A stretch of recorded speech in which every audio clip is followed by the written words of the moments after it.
অনুগ্রহ করে শুনবেন, শিলিগুড়ি থেকে দার্জিলিং যাওয়ার टॉय ट्रेन 7:30 ছাড়বে। यात्रीगण कृपया ध्यान दीजिए, सिलीगुड़ी से दार्जिलिंग आने वाली जो रेलवे है वो 7:30 पे आएगी।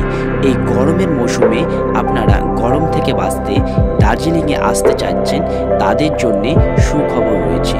এই সুন্দর দার্জিলিং পাহাড়ের রানী ঘুরে দেখতে গরমে এই সুন্দর মৌসুমে আপনাদেরকে স্বাগত জানাই। বহু পর্যটকরা এই সময় কিন্তু ভিড় লাগিয়েছে। আর গাইস, যারা প্রথমবার আসছো তাদের জন্য আরও সুন্দর সুন্দর জিনিস রয়েছে। এই ভিডিওর মাধ্যমে আমি দেখাবো সমস্ত জায়গা কীভাবে তোমরা ঘুরবে আর কোথায় কোথায়।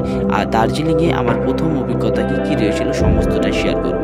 আমি প্রথম দিনেই পৌঁছে এই সমস্ত Darjeeling railway station, toy train, বিভিন্ন ধরনের ইঞ্জিন, আশেপাশে ছোট বড় হোটেল, সমস্ত জায়গায় ঘুরে দেখছিলাম। বন্ধুরা, প্রচুর ভিডিও আসছে, ব্লগগুলো অবশ্যই দেখবে। ইউটিউবে সুকুমার সাহা ব্লগ আর ফেসবুকে সুকুমার সাহা। অবশ্যই চ্যানেলটিকে সাবস্ক্রাইব করবে। Bye bye, take care.